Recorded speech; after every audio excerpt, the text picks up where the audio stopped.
Hello and welcome to Message Stick. I'm Rachel Mazza. Bruce McGuiness, a Victorian, was one of the people to introduce black power into the Australian vocabulary in the 70s.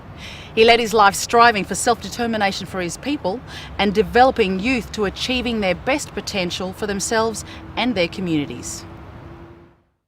I believe from the moment I met McGuinness that he was an extraordinary man, somebody who had made me sit up and take notice and made me conscious of things that I'd never been conscious of before. We think about Mac every day and we're missing him terribly. I mean, we've got his ashes in the health service. There's a tree in the corner there in the backyard, and I think some of us sneak out there every now and then when we've got a bit of a problem. We say, we sort of want to have a bit of yarn with him. Inspirational, brilliant, irritating.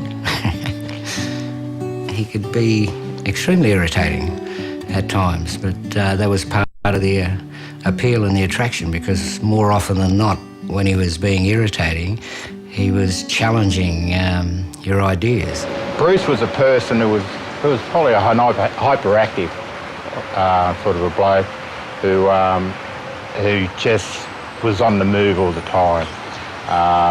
When he drove the car, the way he sort of spoke and the way he operated, and he was a very fast driver. Whenever we went out, we never went out alone.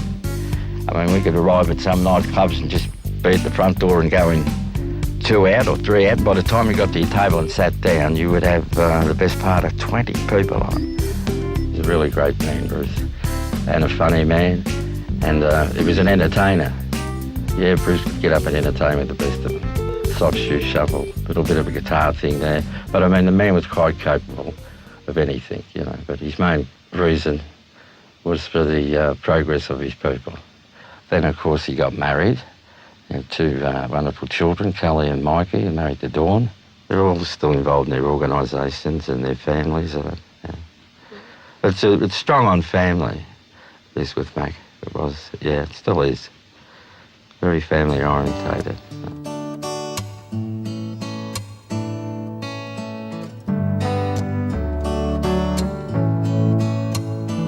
Arrived unheralded, straight out of the blue, on his doorstep, and I said, "G'day, brother, I'm here to work with you."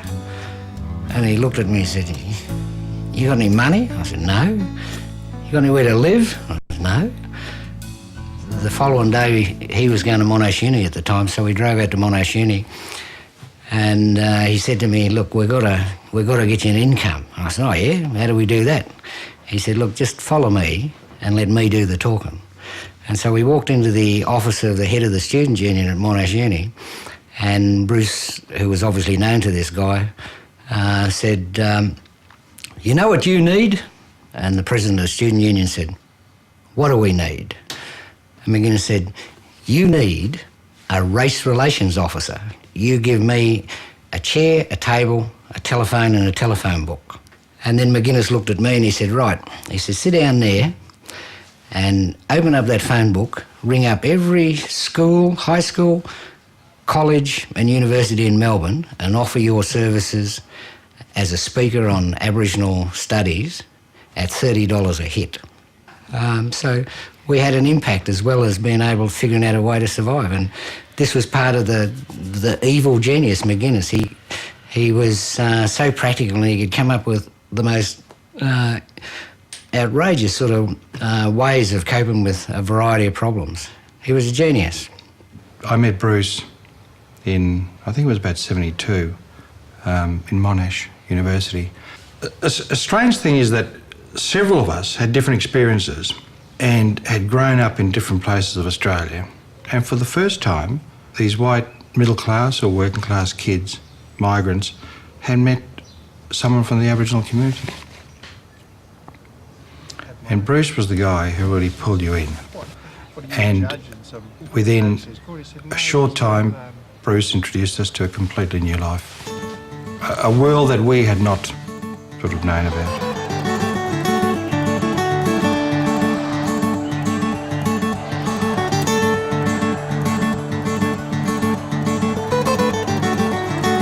And the real dramatic moment came in 1971 when the Springbok tour that divided Australia when the South African rugby team came to tour and there was vast demonstrations.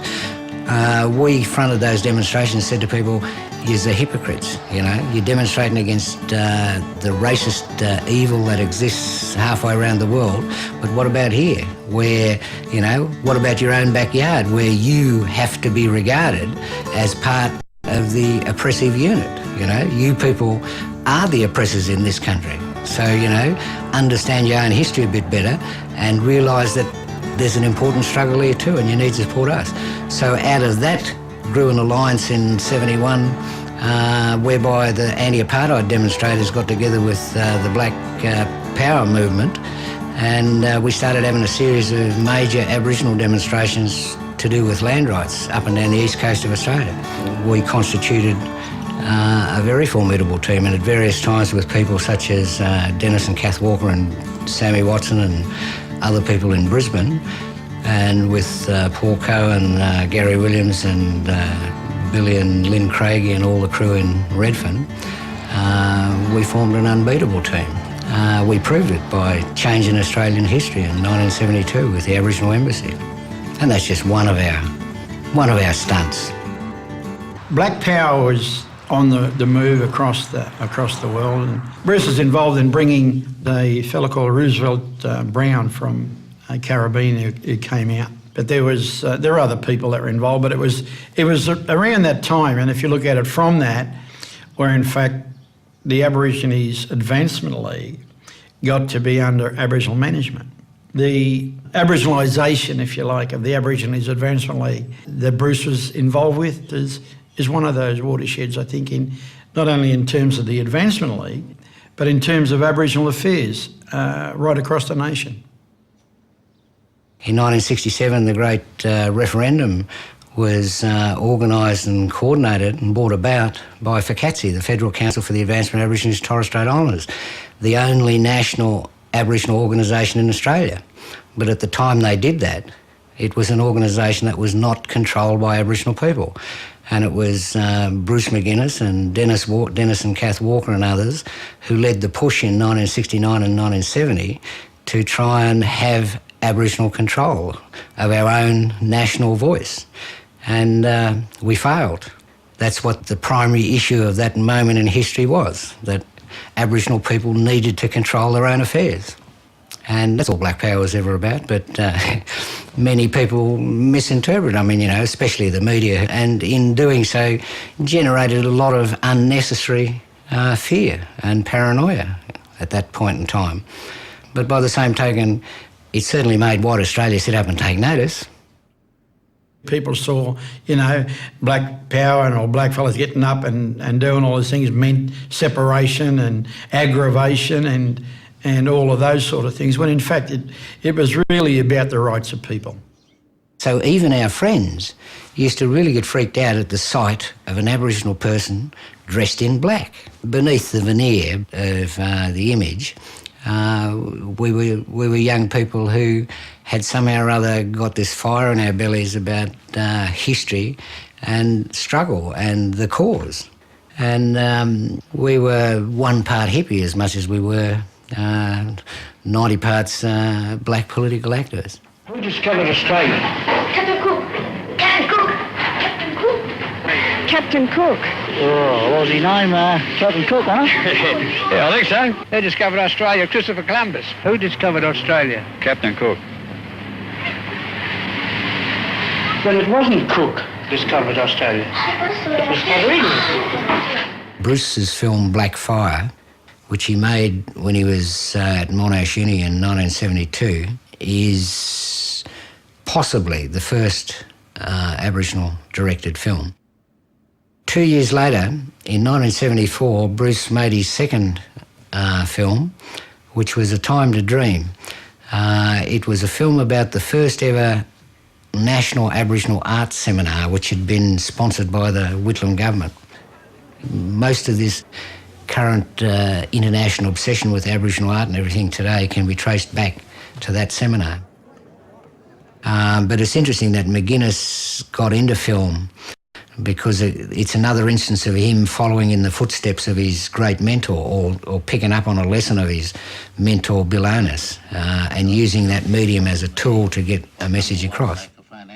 I personally believe that Bill Onus's fingerprints are all over a lot of the political moves and shifts that occurred after his death. That's not to detract from any of McGuinness's work at all. In fact, in many ways, Bruce sort of refined the techniques and the ideas of Bill Onus.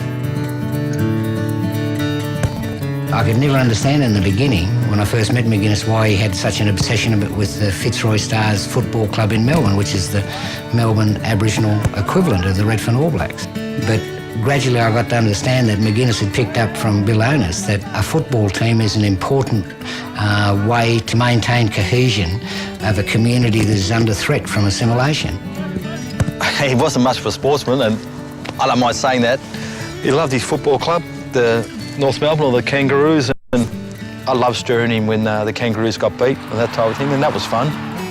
He would even invent the players. I don't know whether they were for North Melbourne, but he said they were Koori. Wayne Carey was a Koori, he said. And I said, prove it. He said, oh yeah, it's just that sort of thing.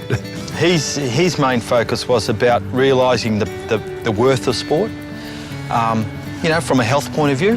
And, you know, they train, so physically you're doing the right thing.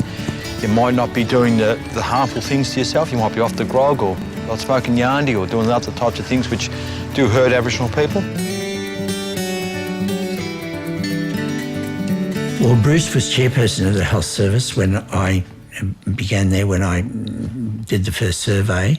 I was the first dentist there, and the health services, dental service was the first in community-controlled health services across Australia. So we were always very proud of that. And we also established the first mobile dental service, which covered Victoria and southern New South Wales for a number of years. So this grew from a decrepit old Balkan restaurant it had been into the health service that it became, and then ultimately to what it is today in Nicholson Street. And just a remarkable achievement. And due to the efforts of many people and to the Aboriginal community of Melbourne, but led by Bruce McGuiness in Almathor. We had very limited resources and constantly struggled, but they recognised that there were communities in various parts of Australia who had no resources in health and medical terms, and for that reason, from time to time, they would decide to lend out or lend resources or give resources from our health service to these communities which had nothing. He was a motivator and was totally and utterly committed to the principles of community control and defined very clearly an Aboriginal approach to each and every problem that existed within the community. You go to his website, there's a saying there that says it takes a single spark to start a prairie fire. And basically what he's saying is that one person can make a difference. And so he believed in people. So he's saying, believe in yourself. If you want to make change, have a crack at it, have a go at it, learn what you have to do, talk to other people about it, and make the changes that you need to make for yourself. But the prairie fire is bigger than yourself. We looked back over those early beginnings of NAO, the National Aboriginal Islander Health Organisation, which was the predecessor of NACHO. We found a motion moved by Bruce McGuinness and seconded by Dennis Walker at a meeting in 1974 for the establishment of a national organisation for the purpose of providing an umbrella for all Aboriginal community-controlled health organisations across Australia. And it was from that 1974 beginnings that the national organisation grew, and from those 7 members it's grown to an organisation of over 120 community-controlled health services across Australia. One of the great things that he was a great educationalist. Bruce McGuinness set up, in association with John Morrison, who was teaching at Swinburne College, the same Swinburne College, a program which was funded by the federal government ostensibly to take unemployable Aboriginal people, give them a 12-month basic sort of skills training program and make them employable. As soon as Bruce McGuiness started there, he rapidly transformed it into a program and in 12 months put them through this intense political education program whereby give them an analysis of their own history and why they are poor and why they are in the situation they are today, and then equip them with a range of organising skills, setting up organisations, organising community meetings, all this sort of practical stuff, and then turn them loose 12 months later. And it only came to an end when Malcolm Fraser's government realised what we were up to. But that was okay because within a couple of years we revived the program again in Collingwood as a place called Koori College. Koori College was a project of the Victorian Aboriginal Health Service and Bruce and other people involved in the health service. They saw the need for Aboriginal health workers to be able to work in the community, work in families, work in family groups and clans and that type of thing, to be able to make some type of change for our health status. And Bruce was what we called the Dean. So he was in charge of the program and I organised it. Didn't matter where you went to school or how much school you did. I mean, we were able to teach medicine, politics of health, community organisation, communications. We were able to teach it in a way which wasn't an emphasis on dotting the I's or crossing the T's. It was about you learning these skills so then you can go back to your community and apply them. The funds were forthcoming on a year-by-year basis, and then ultimately, after operating for 8 years, the funds ceased. I mean, my perception is because it had become such an important aspect of community control in the Aboriginal community.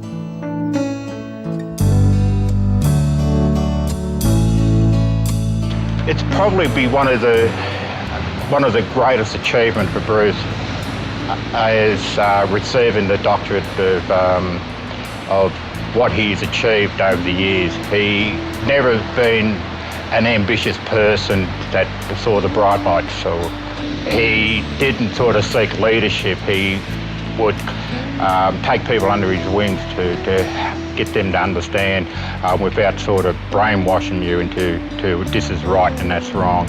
He would give you the better perspective in what was happening and so you could walk away and understand. And so it was suggested for him to run for Senate. And to do that, started the Aboriginal Independent Party and ran on a Senate ticket for it and got quite a few votes. Bruce, will you be solely an Aboriginal affairs candidate in the Senate election? No, not wholly and solely. I would be concerning myself with migrant issues and other social issues, but mainly in Aboriginal affairs. I think, as he said himself, if he thought there was a chance of getting in, he would have shied away from it. He wouldn't have done it. The reason was to highlight the issues. Aboriginal control, Aboriginal affairs. Not as many people know him as would have, but to him they wouldn't have mattered. And to him, his legacy and the people that remember and know him and will carry on those things are greater than if he had been, a leader or in some ministry, in some party. He had a real ability to negotiate with governments and was very quick to point out any subterfuges or hidden agendas. Unfortunately, bureaucracies didn't listen to him as much as they should have. The advances would have been much greater if they had listened to him. Now, Bruce had that real capacity. You met him, he liked you. Now, there's another side to Bruce. If he didn't like you, there's a problem. He summed people up quickly, reacted quickly, but then waited to see how they would counter those reactions. Very good friend of mine, loved the man. Had any arguments with him? Had them. Did he get over him quick? Nope. And that's If I was to say any otherwise, I would be doing the community injustice and Bruce. He was the hard taskmaster, right or wrong. From those early days that we met him, he had already read huge tracts, and it's from his reading and his political beliefs that he linked very much on his socialist and Marxist ideas. He drew a parallel to pre-white society in Australia, Aboriginal society, and that to socialist ideas and Marxist ideas. He would draw the two. He saw the history that he'd learned from reading and his personal history from his family and those pre-white, those traditional values, Indigenous values of the pre-European society here, and then put them to the socialist Marxist, and he was saying, look, we had already lived in this world. It is not impossible. And people would say it's human nature. It's human nature to want to be, the usual arguments, to be competitive and to amass your wealth around you, exclusively your own, yourself or your children, the whole. And it's look, human nature, you may not believe with this, of what's been written, but there are societies there that show that this existed. In part, in whole, doesn't really matter. So the two, for him, were real synthesis.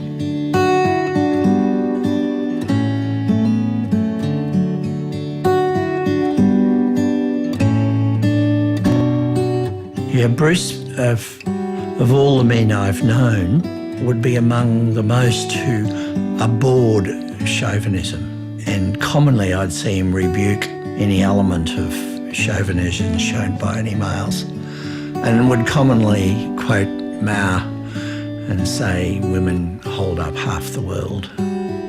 He had connections with countries overseas, peoples overseas, and his passions were not just very much the Aboriginal struggle, but he was involved also with a whole variety of Palestinian struggle, the Timorese struggle, the American Indian struggle. We'd learnt the lesson that Australian governments do respond to international unfavourable public opinion, and so we decided to turn the blowtorch on Mal Fraser. I think it was 1978. Now McGuinness, he had a really serious car accident in which he almost got killed, and which took him many, many years to recover from, especially psychologically, I think. I talked him into coming with me on a trip to England and Europe with a specific purpose of setting up an Aboriginal Information Centre in London, which we eventually did, with support committees in every country in Western Europe, with the exception, I think it was Sweden, Portugal, Spain and Greece. He was pretty private towards the later part of his life, Bruce, with his sickness and that. Never out of the race, never out of his community, but he was chairman here until the last. Bruce is from Barangal, up in New South Wales, up in the Snowy River, up the Barangal Mountains. That's where we took him home to after his service and that, to be with his family, his father, his brothers. He was my best mate for 33 years. Ain't a day go by without me thinking about him. He's a big loss to me personally and to the community, local, regional and national.